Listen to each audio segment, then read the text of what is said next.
I'm John Bierce. I write cheesy fantasy with science-inspired magic systems and lots of teen drama. And I can burp the alphabet all the way through. So I have to take a break somewhere in the middle. All right, that's a good impressive fact. I've not. We won't put you under the spot to make you do that live. We'll maybe do that next time. But so the series that it's your only series, right? It's your main series, right? Mage Errant. I don't think you've got other series there, right? It's just that one. Is that Yeah, I've got one other standalone, The Rack, which was a novel about a plague, which came out with truly awful timing right at the beginning of the COVID pandemic. Well, that could have gone either way. That could have been like a big, hit, or it could have gone either way. It's not a great thing. Yeah, I was conscious finishing off Ascendant, which has plague zombies and stuff, Mm-hmm. And I was finishing it up just as COVID was kicking off, and I thought, this might not play well, but we'll see. 6 months, 6 months later, it was okay. So I had that similar feeling, and so I don't know if everyone in the audience will necessarily know, or who's listening later, about Mage Errant and about the kind of style of fantasy that it's in, which we tend to call progression fantasy. Would you like to give us a quick pitch or a quick rundown about the series and then about progression fantasy? So Mage Errant it's a wizard school series. When I'm talking to a random person, they ask me what I do, conversation goes to my books. The way I usually describe it is it's Harry Potter with a lot more explosions, a lot more Machiavellian politics, and a lot more queer characters. But it's got a hardish magic system,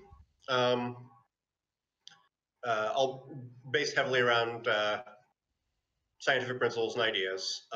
You have basically mages for different materials who have magic for iron or steel or stone or paper or dream or whatever.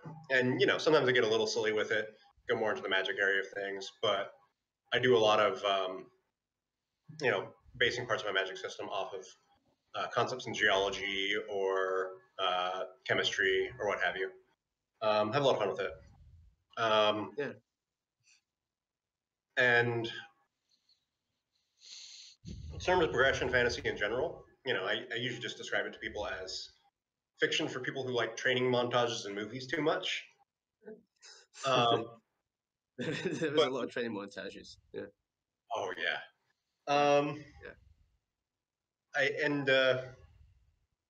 When getting more serious about it, I believe that every genre has a fundamental question it wants to ask, or most genres.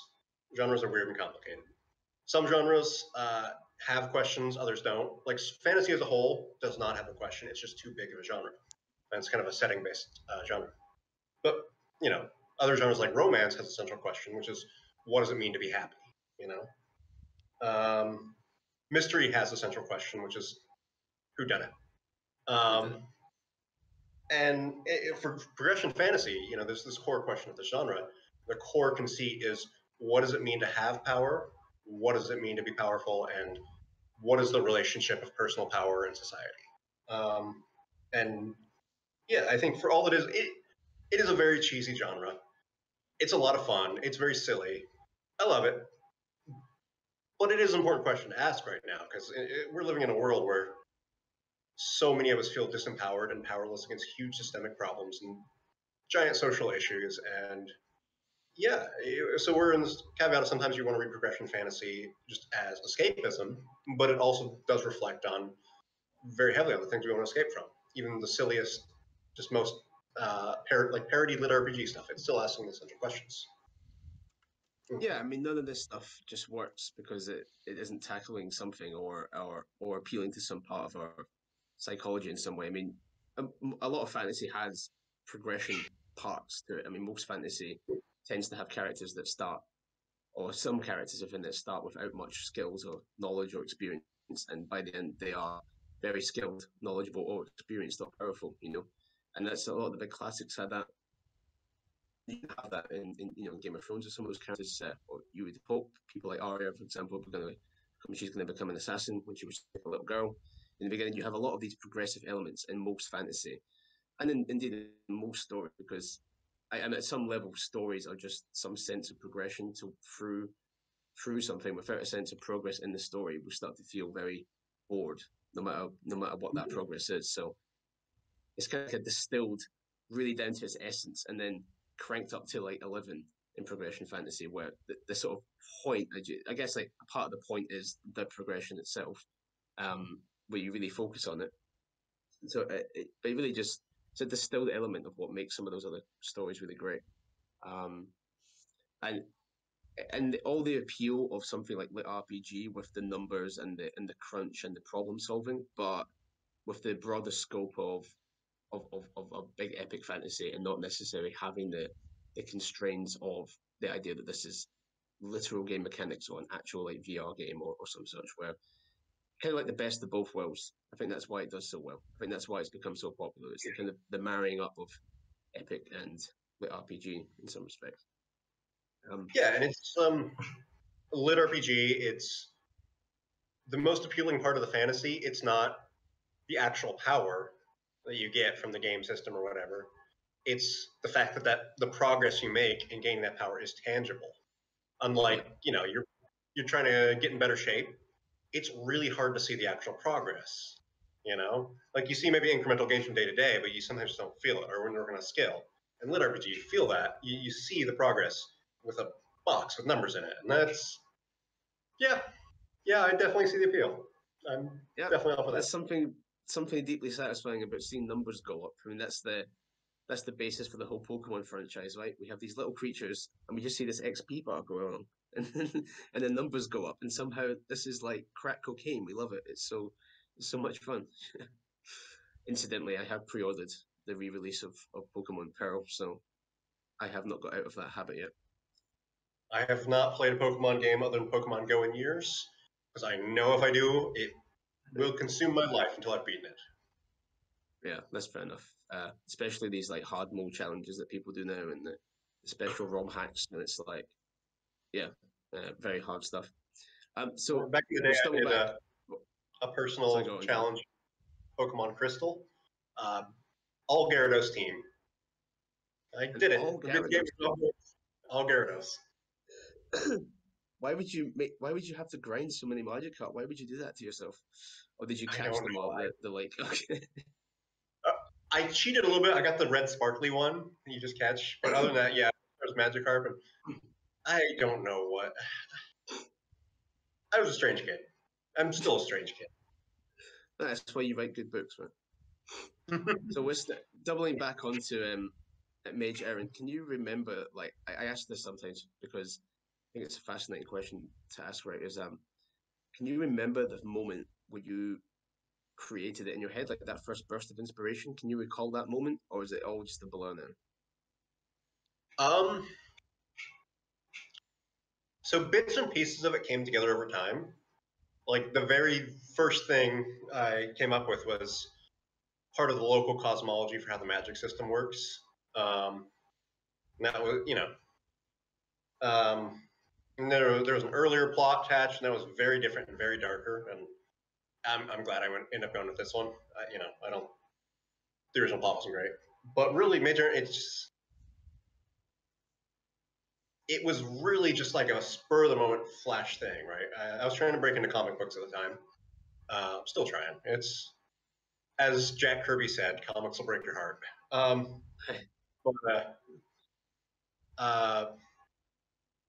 I was just really frustrated with how that was going. I'd lost my freelance writing work that most of it that I've been working on, so I had to get a terrible job as a grocery store greeter. And I was a terrible grocery store greeter, I can tell you. I write because I'm just not good at other jobs. I'm a terrible employee. I think that applies to a few of us. I certainly like working for myself, so being in some of those other situations, I think I get quite frustrated. It's definitely good for me, good for my health that I can do this. And so what took you out to Vietnam originally? That seems like quite a big move, Like, what was the story there? One more thing, finishing off that earlier thing, is just basically I just started Mage Errant out of spite I think I came up with like most of the core idea in just a couple days, and just started writing it out of spite of that terrible job and all that. And the comic stuff and just pure spite fueled me writing the first few Mage Errant books. It was pretty glorious. Never underestimate spite as a muse. But then, yeah. So as far as the Vietnam goes,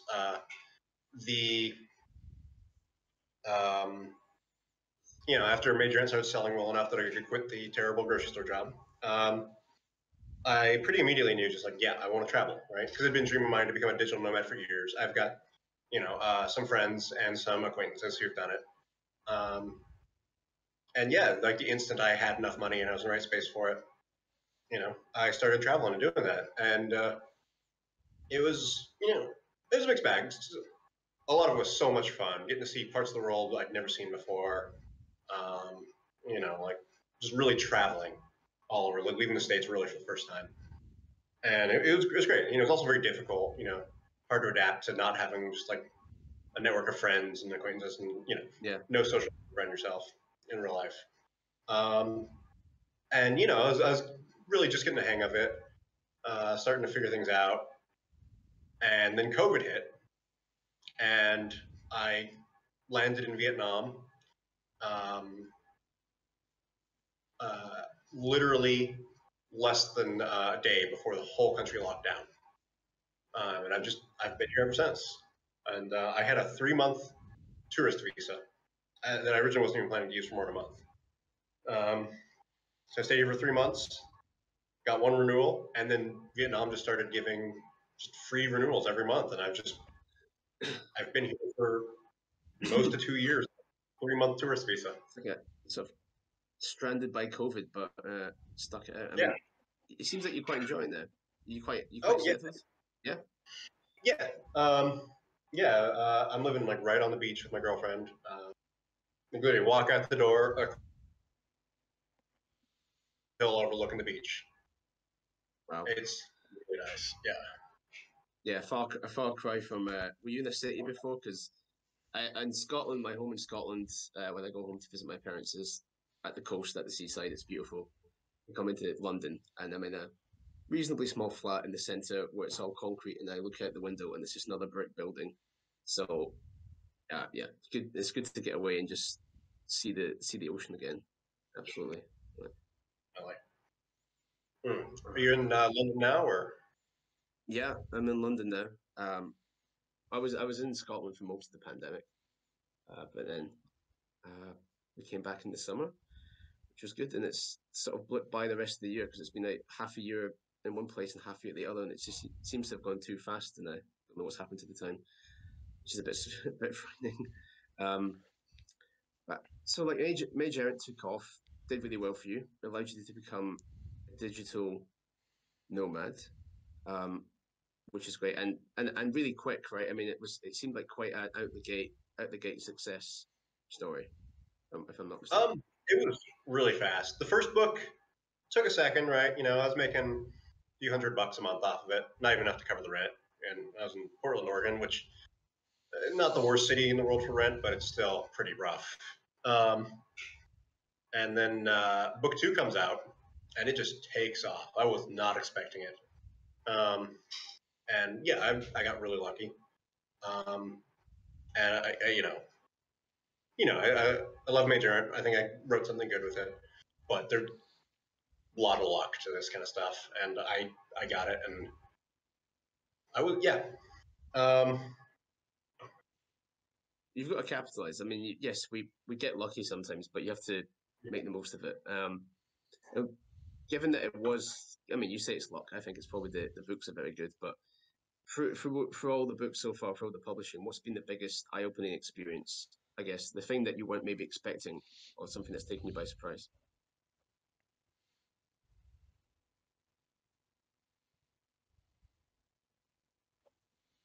Nothing. He foresaw everything.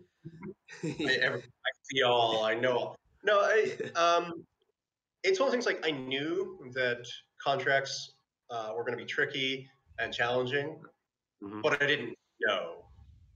And it's the point now, like, I've past few months I've been sitting down and actually just like making myself learn about copyright law, and it's horrible, and I hate it, but it's got to be done because contracts are a nightmare. You ever get published? Anyone listening? If you're pursuing writing, say to get published, learn how contracts work, pick up the basics of copyright law wherever you're at. Learn what a good contract looks like. It is worth it. I've been lucky. I didn't stumble on any bad contracts when I was getting things figured out, but they're scary, but you need to know how to do it. You only really you'll have contracts for your podium audiobooks, and then possibly these translations that I saw on your website, Cropper. Is that what you're talking about? Looking at that kind of stuff, or have you got a super secret project? Okay. Well, that stuff. Maybe I have super secret stuff. Maybe I don't. Oh. Yeah, and always do your negotiating by email. Just you want it in writing. Yes. Yeah. Yes. Well, you want it something in writing. If if it's stuff over the phone, something must come in writing afterwards. Otherwise, might as well not have happened. Exactly. Yeah. So in some places it gets complicated. Like I guess California, handshake agreements over the phone have legal weight there, which is scary because Hollywood's there. Yeah. I have never had to deal with them so far, and the idea terrifies me. You never know. Might happen. Might happen one day. That would be awesome. Would you prefer an actual, like a live action adaptation, or an animation? Definitely animation. Yeah. The action scenes just get too high budget in the later books it's like Marvel Plus level. Yeah, I mean, sort of with the genre, it's like it gets crazy pretty quick. So no budget. No, it's just the practicalities in some sense, and you want to capture the feel of it. You can get that in an animation, I think, for sure. Oh, I like to think, I'm probably wrong. I'd like to think it also makes it more, like, a tiny bit more likely that it might happen if you go gunning for an animation. That's not as difficult, right? That could happen, but who knows? Still terrifying world. Absolutely, yeah. I'm friends with lucky. Oh, sorry, go on. Oh, I was just gonna say I'm friends with an animator, and the story he tells me about the industry are also terrifying. Right, I bet. Well, I bet we're kind of in this now and doing it, and it sort of makes sense to us in some ways. But sometimes I'll tell people how it works or how things work, and they just look at me with wide eyes, like they don't. You tell people stuff from your work, and it always sounds way worse than it is sometimes. But yeah, that world is just seems a million miles away. For now, I'm going to just focus on the next book and just see what happens. That's all you can do, really. Inevitably. On that, so currently I am planning book 3 in Songs of Chaos, and it's been slow going. I've had a bit of a head cold. It's not coming right, but I've got enough together that I'm going to just sit down as of next week and just start writing something and just see how it goes. But I do tend to plan a lot as I come. As the ideas come in, I plan and I readjust the plan, and I like to know where I'm going to some extent. Are you a planner, or do you pants out? I'm somewhere in between. I go in usually knowing how something's going to end. Series of the digital book. I don't know how I'm going to get there. That's part of the fun for me is figuring out how to get there. But I do tend to lean a lot on what do I do now? 2 guys walk in the room with swords or guns. Yeah. They fight. Not always action scenes, but yeah. Yeah, I think honestly most authors fall somewhere in the middle. I don't know how many true pantsers or plotters there are out there. No, it's definitely a spectrum. But I know we had Phil Quantrill on a couple of weeks back, and he just sort of starts. I mean, he's got like the vaguest idea, like in a kind of 5 bullet points of like a book sort of thing, very vague. And then he just starts writing, and off he goes, the whole thing. So it feels pantsy to me, but it seems to work very well for him. I kind of can't get started until I have something, even a few key scenes in my head. But he just really goes for it. That sort of scares me, although I think that might be part of his success. He doesn't procrastinate by planning, just sort of does it. Occasionally, I think I spend a bit too much time trying to make it perfect. Maybe just start, maybe just start. So I'm going to try and do that. The perfect is the enemy of the good and all that. Sorry, I didn't quite catch that. Oh, the perfect is the enemy of the good? Oh, right. Yeah. Absolutely. There's actually a question from one of our listeners here, Snake Master. He's got a couple of questions bound up in it, but he's asking what the differences are in our writing styles. And so if I'm a little more planner, you just sort of maybe go for it. Now, for the audience, John's been very kind, and he's read Ascendant and Unbound. I've yet to get onto Mage Errant, partly because I had a huge reading slump that I'm only just getting out of, which we can talk about later. It's on the docket to read, but John might have a little more ideas about where we differ in like actual style as such. And you think like I focus on certain things that you don't, or in the books, or? Yeah, I'm definitely. I tend to have like bigger exposition blocks than you. I do what they say. They're like, don't just dump exposition. I'm like, more exposition. I tend to have more fast-paced or compressed books. Like my books, they're definitely a lot shorter than yours. I'm getting through events quicker, which is not necessarily better or worse, right? It's the story wants to be however long it wants to be, and sometimes you just want to luxuriate in the events.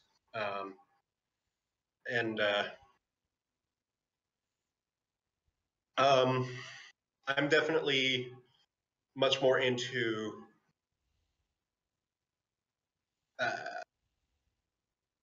what do I say? Machiavellian backstabbing, and just no one's particularly actually a good guy, and right. Okay. Yeah.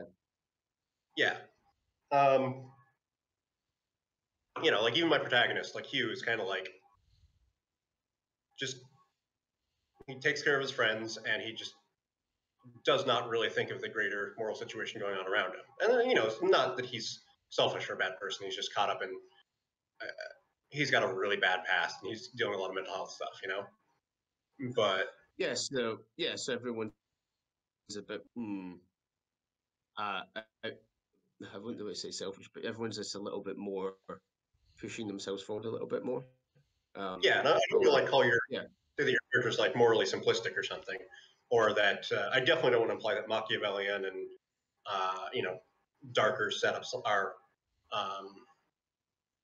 in any way superior. I think they're different fundamental reflections on just narrative and story. Oh yeah, I mean, absolutely. I mean, it's a. No, it would be too crude to say. It's a difference between something like Game of Thrones and a Brandon Sanderson book, something like that. But they're not. Yeah. Kind of something like that. But yeah, each one has its place. If you're following certain archetypes, certain styles. No, I totally get it. That's not interesting. I mean, I've got like super wholesome character stuff going on with like, oh yeah, Machiavellian backstabbing in the background, adorable wholesome friendships in the foreground. Yeah. Yeah. Gotta have a little bit of both, otherwise it's just grim, isn't it? Yeah. So this kind of, I guess, like moving. This sort of also dovetails into a question here from Zedric. Sorry if I got that wrong, Zedric. Talking about how do you create your backstories, John? So we've sort of said that you're a little more pantsy in terms of the writing. Do you think about the backstories of characters before you start, or is that just something that comes out naturally as the story goes? Definitely the latter for me, with one or two exceptions. I generally think more ahead of time about the backstory for villains. Right.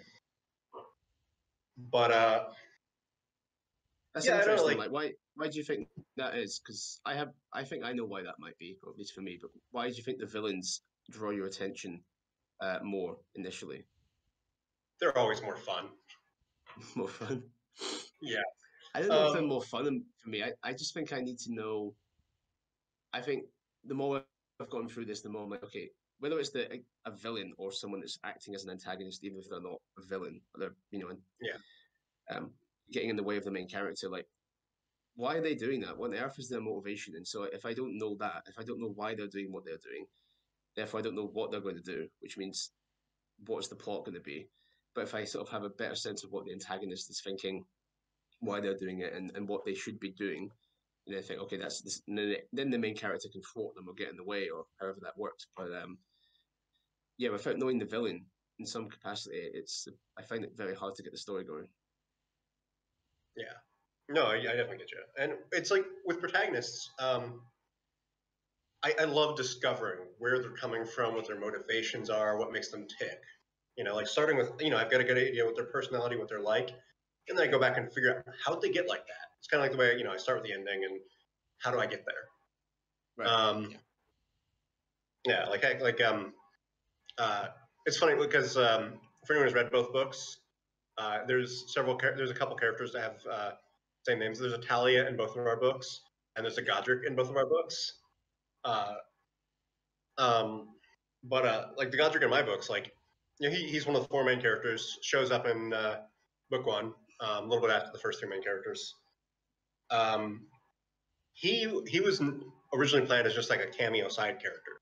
Never planned to be a main character. And at this point, he has grown to be like probably arguably one of the most fleshed out and in depth of the characters in the series. Like, rivaling the main character at times. And it's kind of those things. Like the series is so much stronger. I'm so much happier with him being there. Never planned on him being a major character until I started writing him. I love this guy. It's so much fun to write.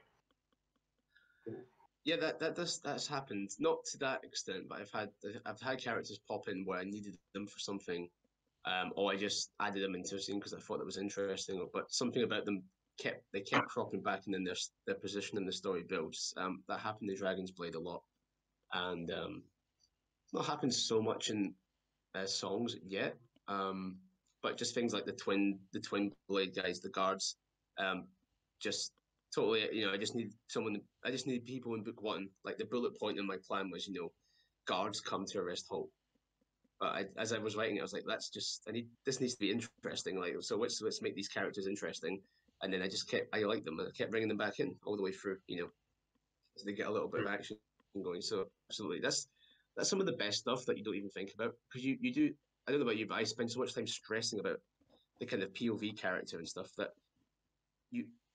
they can feel like a chore, and then you get these little joyful character moments where you don't have to think of it so hard. It's not such a big deal, and you can just like put the little beats in here and there, and those little pointers, and that's some of the funnest bits when you kind of get those moments that click. And you're like, oh, this is an amazing little side character.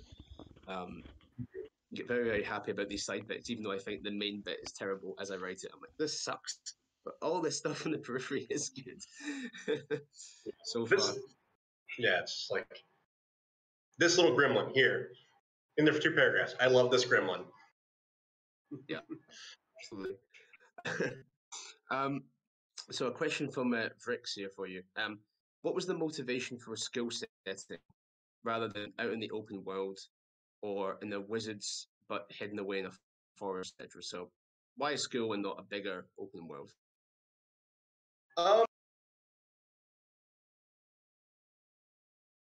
To an extent, it was it's the wizard school setup. It's an easy archetype to slip into. We know it, we understand it. It's easy to just fall into it. It's a touchstone for characters, and to another extent, I wanted to make some commentary on education systems. But it really was. This was a comfort zone for me. I started writing Mage Errant just because I needed to do something. I needed to write. I needed to, push everything out somehow. And it just was really easy to go into that groove. And I found a lot of fun places to explore with it. And it has evolved into something much, much more over time than just the school. And then I started doing the setup alternating between, odd books are set in the school, even books are the summer vacation, go on an adventure somewhere books. which having a lot of fun with. So that pattern's breaking now with the last couple books in the series. Right, this in the sixth, there's 5 out. You're working on 6. How many do you think there'll be, or do you not know at this point? You're just gonna keep going. 7 in a short story collection. Okay, so quite firm there, quite firm. Yeah. Well, maybe the original plan was to have 6 in the short story collection. Okay. And then I finished book 5 and I looked at it and what I had left. You know, all the ideas I wanted to fit in, all the plot threads I need to resolve, and I was like, yeah, I cannot do this in one book. Yeah, I So sat down and I was like, okay, I need to plan book 3 now. Maybe I should have a real think about the ones after that. And I was like, okay, I'll probably need 5. And then I started to plan it out. I was like, I'll probably need a 6th one. So let's add another one. And they're quite big. They're quite big. So it's a little daunting. Yeah, you're over. Keep it. Unbound was 220. Siege of Skyhold was my longest, and that's 141, I think, 142. Yeah, you're blowing me out of the water. Into the Labyrinth is 56K. Like, that's it. It's tiny. Wow. Wow. It's like, it's amazing. Barely over the lower limit for being a novel. Yeah. Maybe you'll creep up to 2K. I think that's more the epic fantasy side that just, it seems to want to make it a little bigger. Obviously, as soon as you add in some extra POVs, it gets bigger. But I don't mind it. Didn't feel that long, honestly. Like I think my first book in Dragon's Blade was like 130 something, and I just sort of I've written a tiny bit longer time. That was a big jump because Ascendant was 165 and then Unbound was 220. But it honestly didn't feel much longer writing it. It just sort of maybe took that extra month and a bit drafting or something like that, or editing, but it didn't feel like a big mammoth effort. It just felt natural for that book. I just knew as soon as I got about halfway, I was like, yeah, this is going to be over 200,000. But I just kept plodding through it. Didn't feel like an effort. So hopefully that means it was paced as well as it could be. But yeah, I'm a bit worried about like going to 250 or something crazy. What about Battlespire? Hopefully, that would feel right. That was actually the first of your books I read. Was it? Spire. Oh crap! That might have been shorter. Actually, that might be more like 120. I think about it. That might be 120. It was reasonably short this week.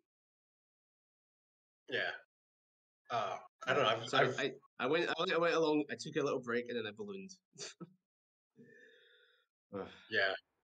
The idea of writing lit RPG definitely intimidates me because I would lose track of all the numbers constantly. Right, you should see the Excel spreadsheet. I have it somewhere. I had this Excel spreadsheet with all the calculations on it and stuff, and I realized towards the end of editing that this is Battlespire for anyone that missed that. My lit RPG, where as I was editing that book, I realized I was like 100 HP in mana cost off. I'd made a mistake somewhere, and so all his calculations were off by 100 HP to 100 mana, all the way through a certain point. And I was like, it was so baked in at this point. Everything was so delicately done because it's like he's such a low level. He's got, everything's very precise, and I just gave up. I got to the point where I was like, fuck it. I gave him a magic fruit at some point in the story where it gave him 100 HP in mana just to fix the problem. and then move on. I tried so hard to make everything perfect, but I was like, no, I just have to like solve this. And then, it was tough. It was tough. It is one of the tougher things about a lit RPG is those numbers. Because one mistake and you carry it through. But it was actually the most fun I've ever had writing a book. Like I tend to put out one book a year. That tends to be because I write one book a year and editing. But Battlespire, I wrote that within 2.5 months or something. It was very fast for me. Very, very fast. I wrote it in 2.5 months. Did some editing for about a month. I just sat on it for a long time. So like Dragon's Blade 3 came out in like March 18. I started writing Battlespy in April, finished writing it at like early June, edited it, and then I immediately went on to like doing like a rewrite of Dragon's Blade for like the box set and stuff, and then didn't release Battlespy until January. I wrote it really fast, and it was really fun to do it, and it kind of, that was almost like you were saying when you wrote Mage Errant, it just sort of poured out. Like that one really just poured out. Unlike nothing had done before that, it just completely just spilled out in a couple of months' time. But then I felt it was done. I was like, I don't know what to take this next. I wasn't sure, and that's why I moved on to and sort of the rest is history. But it was the most fun I've ever had. But I don't know if I would jump back into like RPG because of that. Like it's tough with the numbers, but I also had much fun writing it that going back to like force a sequel feels like that might be forcing it, and I think I might not have as much fun with it. And part of why it turned out the way it did was because I probably just was having so much fun doing it, but forcing a second one feels like it would have taken away from that spirit. Which is probably why it will never happen. But I'll never say never, but probably not. Yeah. Well, it was an absolute blast. If any of you haven't read it yet, highly recommend it. I think I had like the flu when I read it first time, so I was just feeling sick, and I just needed something to read, and it was a blast. Oh, thank you. Yeah. So if you could go back to the start now, if you could get a time machine, go back in time, and give yourself one piece of advice that you'd wish you'd known when you started, what would that be?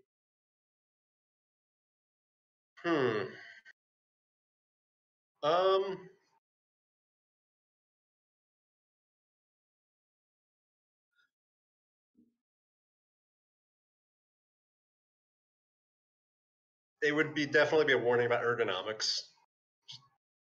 Tell myself, just stop thinking like that. You're going to throw out your back and lose a month of work in Thailand. No, be careful with your chairs. So, what do you have special equipment there? Have you upgraded?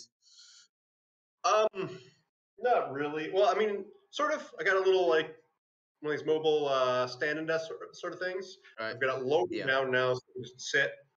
I've got the separate keyboard that I can put on my laptop, and they have good posture and everything. For past year or so, I was writing standing up, but my feet were starting to kill me. You know, I was just like, okay, if I keep writing standing up, I'm gonna get plantar fasciitis or something. Which I got at the terrible grocery store job. Standing too much is terrible for you. So I'm back down to sitting again.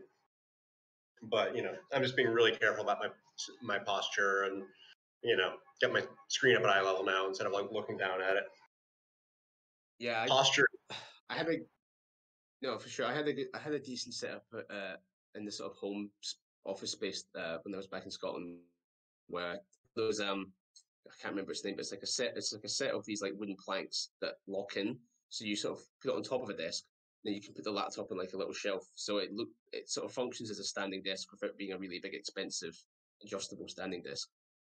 And I finally got a setup there where I put the screen high, had a decent chair, had the keyboard like you're saying, everything. And that worked really, really well. But coming back here, I rented office space, and I just haven't quite got the setup for the height of the chair to the table, and I'm feeling it in my shoulder, and it's like cracking every time, and that's not good. But I don't know. Like I've got the mouse. I need to use it. It's something I'm very conscious of. But I need to. I can't work at home. I need to go out to this office space, especially just because this is a relatively small flat. I need that space out. So, something I'm conscious of. So absolutely, make sure you've got a good keyboard and a good mouse, and you're sitting upright. It helps a lot because we know someone that did their wrist in, right. I think Luke injured his wrist sometime last year, and that really threw him out for a while. Where it was it's no joke. Yeah. People actually do get very, very. You can injure yourself writing too much, believe it or not. Yep. And when you're typing, always keep your wrists down. Like never have your keyboard up. So you're typing like this. Yep. This wears away your myelin sheaths. That's how you get carpal tunnel. So always type with your wrists down. Yeah. I will try to be conscious of that as well next time. Sometimes I think depending on what that setup is, you could very easily start doing that. So bear that in mind. Yeah, we did not say. So when you're not writing, John, what's your hobbies? What do you like to do? I read a lot. I've been averaging a little under a book a day this year. Oh wow, that's fast. I'm such a slow reader when I do. That's amazing. Book a day. Yeah, I got lucky. Just like natural speed. Just naturally do it. Okay. Have you always been like that? I could barely read at all. Like I was way behind everyone else for a while in elementary school, and then one day in like second grade, I just pick up a Hardy Boys novel and just start reading. I've just never stopped. My dad reads at like literally the exact same rate as I do, though, so come by naturally. Like we've tested before. We've picked up 2 copies of the same book, sat down, read it, finished it within minutes of each other. That's really cool. Is it? And it's because it's so natural. I was going to ask, like, you got any tips? But it's just the way you read. I actually do. Do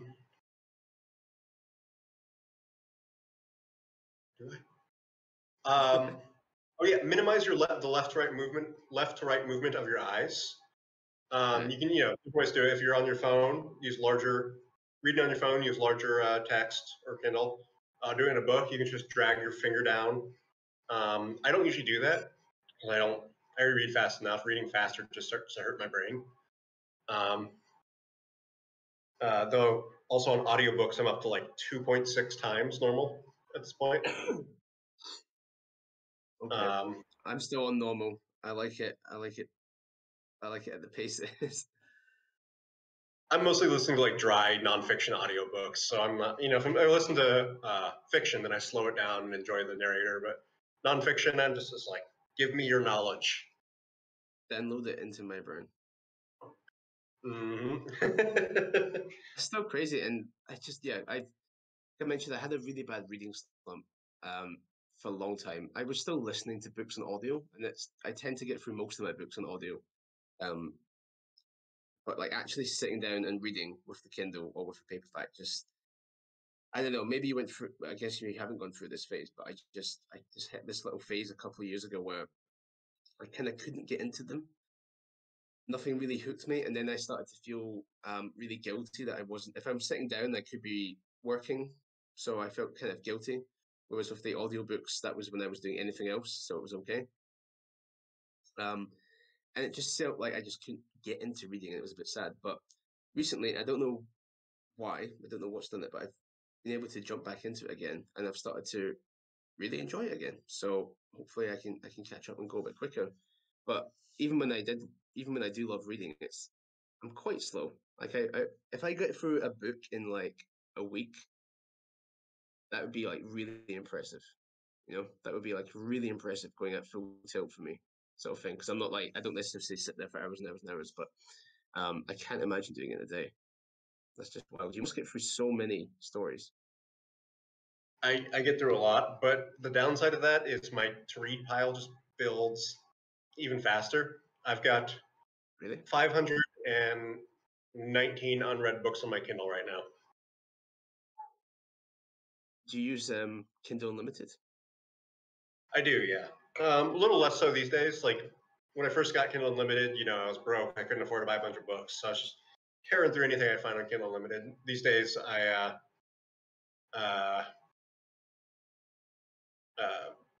can afford to buy my books, and so I'm using that mostly. I've been thinking about canceling Kindle Unlimited, but I've got still like 12 books checked out on it. I'm like, I want to read these first. And I just keep not reading them.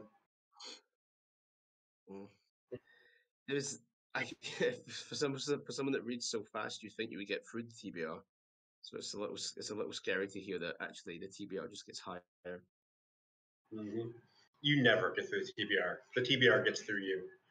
It's true. We will all die from massive TBR pile. which, in case people don't understand, are weird. In author group lingo, TBR stands for to be read. So everyone talks about their TBR pile of books, which is never ending, of course, because we keep putting out books, don't we, John? We keep sort of making it impossible for people to get through them. It's Yeah, awful. those pesky authors need to stop writing for a couple of years so we can all catch Just up. stop writing for a few years, everyone can catch up. Oh, jeez. Wow. I'm going to check the Q&A channel very quickly here. A. Ryan. Okay. So this one is specifically for me, so I'll jump for it very quickly. From A. Ryan. He's asking if Godric is a bad guy or more neutral. First of all, do you mean Osric or Godric? Because Godric was very minor in the stories. If you mean Godric as in, yeah, he's typing as in the king, the old king, yeah. Godric, the old king, very neutral, just don't worry about him. So you meant Osric, all good. Is Osric a bad guy? I mean, he's a pretty messed up guy. He's gone through some harrowing things, and it perhaps affected him, but perhaps there was a bit of that in him anyway. I do love a good redemption story. I don't know if Osric will be able to fully redeem himself because he's done some things that are, you almost can't walk back from them. But I think we'll be exploring whether he can or not. I'll leave it there. I don't have too firm plans. But like, is he an outright sort of Voldemort bad? No. But has he done, and would he still at this point be willing to do some bad things? Probably more so than Hope, put it that way. Yeah, I'm excited to find out. Well, me too. That's the fun part. I think it's part of the way I like redemption stories so much is because, more than any other type of plot line, like, you just don't know. Like, you can have genre expectations and trope expectations that just tend to be much more solid with so many other story arcs, Hero's journey, all that. With redemption arcs, no, they fail all the time. There's just a sense of real uncertainty. Like, will they, won't they? How's it going to end up? Yeah, it's one of my favorites. I mean, that Down Year and Dragon's Blade is a big redemption sort of thing. And that's why Jack in Battlespire was a big redemption arc. And I think, my favorite character in A Song of Ice and Fire I don't know how I feel about this anymore, was, Jamie. Never mind what happens in the TV show, right? Hopefully that doesn't happen because that sort of ruins it. But through what we have in the books, it's like really good. I love that. I love his arc the most out of all of them. And I think there's something about that redemptive thing, that redemptive cycle, that is very, very intriguing. I love the classic hero's journey. We all do. I love it. I love that a lot. But when you can get a good redemption one going, yeah, like, they fail, but it doesn't feel bad that they fail. Like, sometimes if you have the kind of the hero fail, it feels like people won't. They're like, they don't buy it, or it feels a little artificial occasionally, or that they're going to succeed anyway. But when a character is going through something they're trying to become better, if they stumble, they might really fall over. They might not get back up, or they might take a few steps back. There is that little bit more uncertainty, as you say, which can make it more interesting sometimes. Absolutely.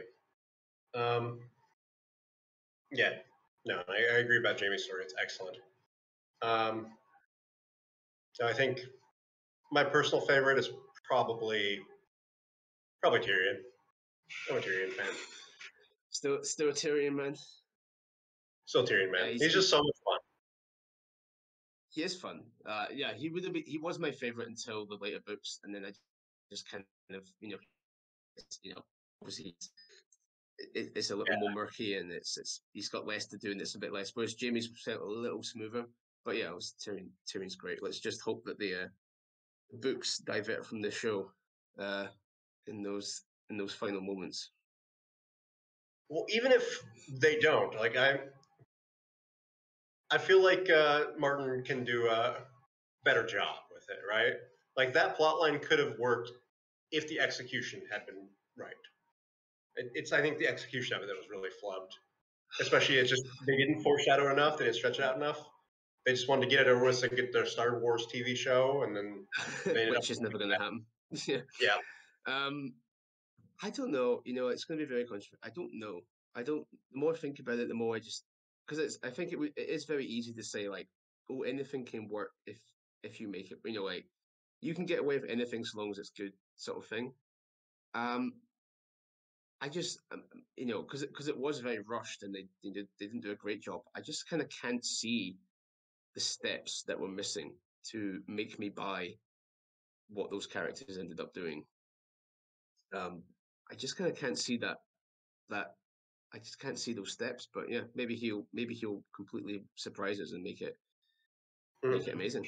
I mean, that's the hope, right? You got to hope that's going to happen. But some of them, I'm just like, I don't know how you make that work without making the whole journey feel completely and utterly pointless for a lot of it, which is tough. I don't think you want to make the journey that the reader and the viewer has been on that for that long with that much investment feel pointless. Which is kind of what happened in the show, and obviously like it was poorly executed. But like I don't know if if Daenerys turns out if that's how it turns out in the books, like I don't know. It seems that don't know what that's pretty. I come from a pretty anti-monarchist kind of spot. Like, just I'm deeply cynical about it historically. You know, you look at historical monarchs.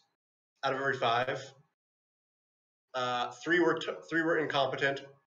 1 was a monster, and 50-50 chance whether the 5th one was a monster or halfway competent. You know, like monarchy is a super unstable system historically.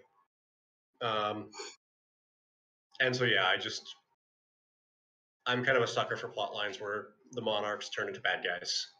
Right. Yeah. That's just my own. Yeah, so I'm probably being nicer to the last season of Game of Thrones than I should be because of that. Yeah, it's fair. I mean, there was lots of theories that that's where it was going to go, somewhere where they make some kind of full democracy at the end or something. But obviously, the way it turned out is pretty butchered. I don't know. More, and Daenerys in the books is definitely more questionable than in the show. The show didn't help itself by having her, in the early seasons, whenever she got on her dragon, the hero music would play. It wasn't like music to indicate this is an unstable person. This is like like super beautiful, flowy, epic music. The way they film those shots and present those shots and present her was like, this is the hero. So it's just such a quick turnaround. In books, it's a little, she doesn't. You're not presented with that sort of infallible set of sense. It could well work, but yeah, I'd be really, if he pulls it off in a way that makes sort of better sense of it. I mean, that'll be incredibly impressive, and I hope we get to see that. I do hope we get to see that. Yeah, absolutely. How are you doing for time there, John? I know it's late on your end. Well, I am plenty caffeinated, so I can keep going for a while longer. Keep going. There's one more question here from Alicia, so I'll just look for this tonight. So, for both Michael and John, I beta read for. Sorry, the question is for both Michael and John. I beta read for a published offer, so I'm very curious about your writing process. Do you use beta readers or early readers to provide feedback before you send the books to your editor? I'll throw that one to you, John. Do you use beta readers? Do you have an editor, like a main editor that you use as well? Yeah. I've actually compressed the process a bit. I throw it all to my beta readers and my editor at the same time. It's basically just turns into just get it all at once compressed. I think there's some disadvantages to doing it that way. I don't get, I'm not getting multiple rounds of feedback. On the other hand, I'm pretty impatient about these sort of things. I want it back. I want to finish it up. I want to get it out to the world. It's a lot of trade-offs, but yeah, my beta readers and my editor are absolutely essential. I'm the worst at catching typos. Like other authors will send me their, early reads. I'll do trade beta reads with people. I find like 3 typos in their whole book, and I'm like, oh god, there's like 300 in mine at least. Join the club. Yeah, I seem to be bad at that. I think I'm getting better, and then people flag up all sorts of things, and I just hit my head off the desk every time. So I feel your pain. Do you know? Have you ever encountered Travis Riddle? The name is familiar. Yeah, I feel like I have. Yeah, he's active on both in our fantasy and our progression fantasy. We beta read for each other. His books are just super fun and quirky, and he's got all these everyman heroes. Often just buffoonish idiots, just charming buffoonish idiots who have no idea what they're doing. A lot of fun. But when he sends me these books, you know how many typos the last book he sent me had? 1. I caught 1 typo in the whole book. I was the first person to read it. She's like, God damn it, Travis. But some people really clean. Yeah, some people just have that. It's very clean. I think for me, this is not an excuse, guys. Like I just miss typos clearly, but I have a habit of certain words. This I figure a little thing or something. So I'll be typing, and very often the S will come before the U. It happens a lot. So I think occasionally one of my fingers is a little either too slow or too fast certain words, and so that over a whole book that compounds very quickly. And although Word should catch that and tell you it's an error, sometimes you just don't notice it when you scan the page or things, and so I think that might be one of my issues where my typing skills maybe aren't perfect, or one finger's a bit rogue. Don't know, but I think that's my excuse at the moment. But I see that a lot of when I'm going for a draft. I'll have these consistently misspelled words. Well, I know how to spell it, but it must just be something like the way I'm doing it as I type, and it's so consistent. It's a bit scary. Yeah, for me, it's just I type fast, but even so, my brain's always on my next paragraph, not my current one, right. And just stuff slips in. Yeah. But yeah, what's the beta reader? What about him? What's a solid writing day for you? Are you quite quick? Yeah, I'm pretty quick. The volume, yeah. Yeah, I used to aim for 3,000 words a day. But I kind of reached a point this year where I just realized I can't do this anymore. It's not sustainable. It was kicking my ass. So I've dropped that down to 2,000 a day, and it's put me in a much better place, just energy-wise, mental health-wise. Because as I'd read a book, I would just go. I'd be writing 7 days a week, 3,000 words a day, or more. Plus editing as I go, and it would wreck me every time, and I would need weeks and weeks of downtime before I could put another word on paper when I finished the book. My brain was just frazzled every time. And yeah, just by cutting back just a couple thousand words, or not cutting it back to 2,000 words, it's totally changed things for me. Yeah, 2,000 is a good. 2,000 is a sweet spot for a lot of people. As a sort of. Yeah, if I make 2,000, I feel like I've had a good day. Yeah, it's a solid day's work. Yeah.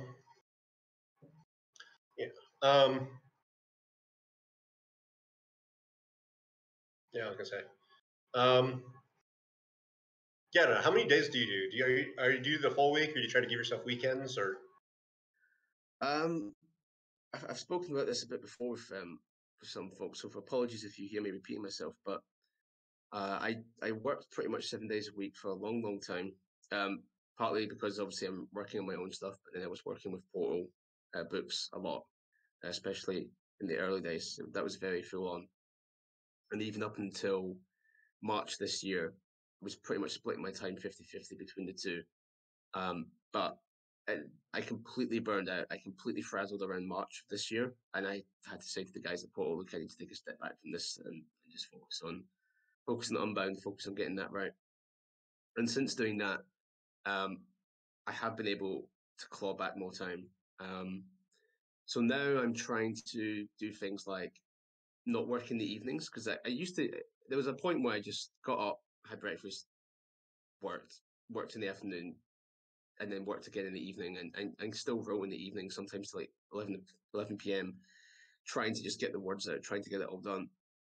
But I completely agree. It fries your brain a little after a while doing that.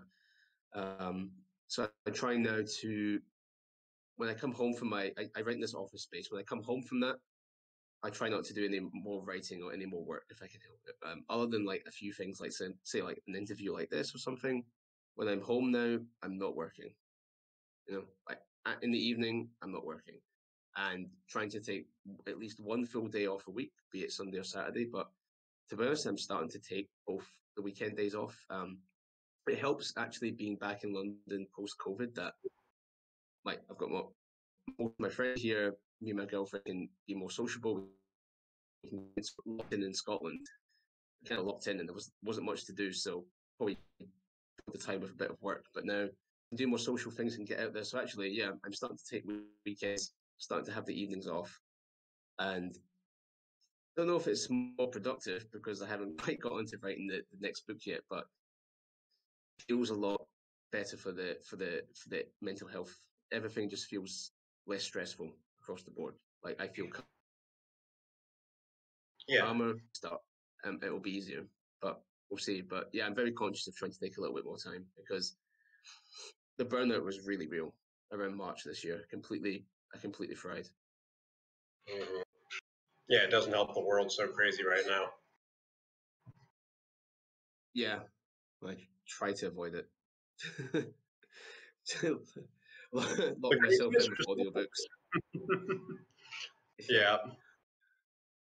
Got any more of them questions? So I think we're out of there. So I'll just. Ooh. Oh, you got one? Yeah. Do you feel that from Snake Master 89? Do you feel there's a correlation between neurodivergence and writing and reading? Example, the hyperfocus of reading books fast, not noticing the passage of time. Yay, ADHD. See that one? Oh yeah. Where you go? Yeah, no. I definitely think that there's often a correspondence between neurodivergence and writing. I mean, I'm halfway going to joke, halfway serious that I think writing itself is, wanting to be a writer's type of neurodivergence, neurodiversity. But no, I know so many authors who are dealing with ADHD, OCD, ASD. I cannot say like with certainty there's data like, yeah, it's more common for people with this stuff going on. Like I've got ADHD, low grade ASD. I can't say for certain it's more common, but it's just there's a lot of it. There's definitely a lot of it, more common than the population large is. And yeah, I don't know. Like I do think that there's like a lot of my creativity comes from my ADHD. A lot of the stuff that makes me bad at, regular jobs or doing homework in school is really effective for my own writing. If I can corral it into actually letting me write for sustained periods of time. Yeah, do you have something you want to? I was just going to ask you, like, that was from Snake Master's question about hyperfocus when you're reading books that fast. I mean, do you also find that when you're writing that hyperfocus comes in? There was a different system you think that's at play there? It does. It takes longer and it's more difficult to hyperfocus in when I'm writing, right? But yeah, no, like when I get into, I don't know. I have not know people's heads, but what other people call flow state, for me, it's just like, yep, I'm just hyperfocusing now, and I kind of wonder if that's just what other people describe as flow state is just them hyper-focusing Yeah. too. Yeah, probably sort of the same way of describing a similar situation. Yeah. Or most likely, yeah. I mean, I'm a bit like, I guess, like if you want to separate them out, like I get flow states like when I am working on something and it just like starts to click, and then you sort of, you don't notice the time passing, lots of words come out, etc. That's fantastic. But I think the sort of hyper focusing element for me is where like I tend not to know tons of information about lots of things, but when I find something that I really like, I go really deep into it. Like I will learn so much about it, like whether it's fandom, like from like a Game of Thrones thing or something, like I know all these theories and fan theories and or whatever it may be. Like I can go really deep on certain subjects really quick. Mhm. Necessarily know a lot broadly, and that possibly does lead to why I write fantasy books or why I love those books, because there's a lot of deep knowledge that you can get in something, especially if you're trying to build something out. Like I spent a full week researching blacksmithing for Unbound. That was fun. You can go really deep in, whereas sometimes it's hard to gain my attention. But when you do gain it, I will be so focused on what it is, and really learn a lot about it. But maybe that combination, yeah, I suspect that a lot of us have some kind of uh, mix of the two that lends itself to writing these big books and concentrating and then being able to go back through and edit them and it's Yeah. definitely not strictly speaking normal, I suppose. We're quite Who weird to is do it. Certainly um, imagine, yeah. So I've got yeah. one last question for you from me, John. Do you have any like occult writing habits, like weird rituals that you have to do to get into the zone, or are you quite good at just sitting down and starting? Um, I have to turn off my Wi-Fi. I've got to put my phone in another room. Got to make sure my Kindle's nowhere near me. Got to make sure my Switch is nowhere near me. Um, the other day I was like, oh, my computer's updating. I'll play a little bit of Hades while I'm waiting. And then 3 hours later, I'm like, oh, I just played. Oh, Yeah, damn. still through Hades. Yeah, so it's partly ADHD, just ADHD management, but I've got to like take all my stuff and clear away any distractions, right? I've got to be, Yeah. Yeah, because I don't have the willpower to just focus and do it. I can't make myself not get distracted, so I've just got to remove temptation. And other than that, drink too much caffeine. Yeah, I need the coffee, but I think I will probably take your advice about switching the phone off and whatnot and just putting it all aside. I think I'm going to start doing that. Just get it all out of the way, turn the settings off, turn the Wi-Fi off, just do it all. I think that's a really good tip that I'm going to incorporate as I start, hopefully writing book 3 on Monday. So, Yeah. So I know it's late over there. I've taken up quite a bit of your time already. Thanks very much for joining me. It's been great to chat to you and meet you. This is the first time I'm getting to meet John, so this has been really fun. Would you like to tell everyone like where on the internet they can come find you, a website? I think you're big on Reddit. Do you want to give people the information for that? Absolutely. You can find me at johnbierce.com, on Twitter as John_Bierce, I think.